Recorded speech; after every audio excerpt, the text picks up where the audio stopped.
The Matthew Books. Matthew, Tell Me About Heaven, a first-hand description of the afterlife by Suzanne Ward, published by Matthew Books.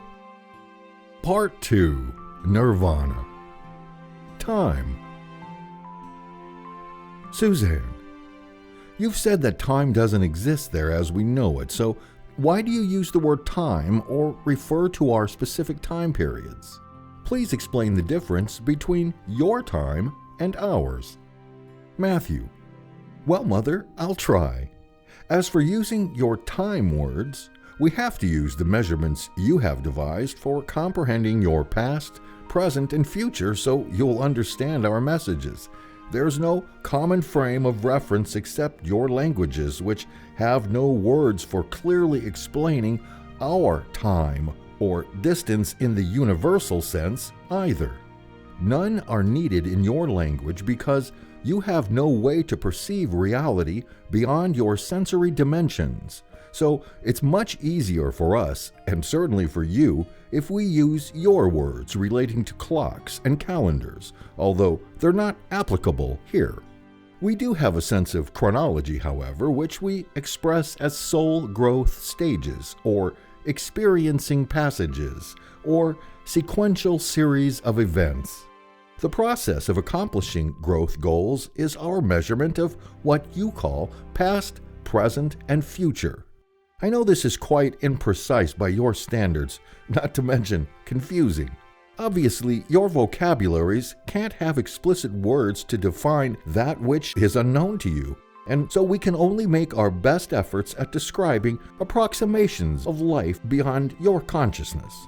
Actually, you have few words that can accurately or succinctly describe all the situations or feelings that you and I discuss. Mother, maybe that's why I ramble so much when I'm trying to answer your questions. I'll give you examples of our words that permit more expressiveness with ease than yours. Insulin is the word that explains how we operate as individual souls within the universal body of interconnectedness. Our virtuous embodies your definition, but it is more than having fine and admirable qualities.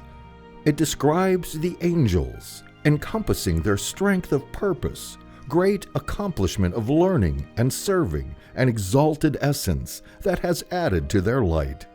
When we say placenta, we mean the protector or the protected space in which we live and experience. Maybe that's why your definition of that word is what it is.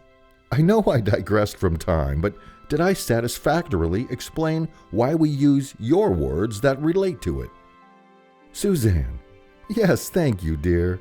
Do you have any sense of the passing of time periods, say, between the beginning and ending of a day or a week here, for instance? How do you know when a particular class or event will start?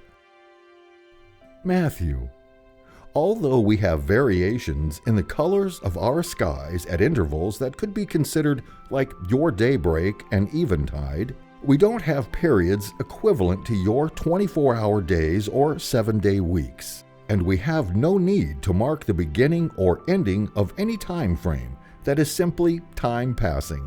However, our public occasions such as meetings, classes, lectures, concerts, and the like do start at a designated time, and an energy shift announces these events with plenty of notice, so those who want to attend can wrap up their activities.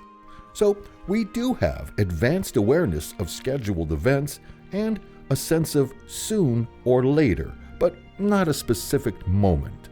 Although mathematical science offers proof that your time structure doesn't exist beyond your use of it, computations of a time-space continuum on a blackboard, which are incomprehensible to most of you, are still far more easily achieved than the actuality within your psyches. Suzanne, some people believe Earth was created only several thousand years ago.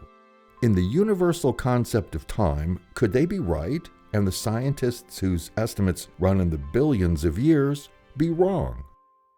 Matthew, since everyone there is using the same measuring stick, that is, a 365-day year, I'd have to say that those who believe Earth to be only several thousand years old are not right.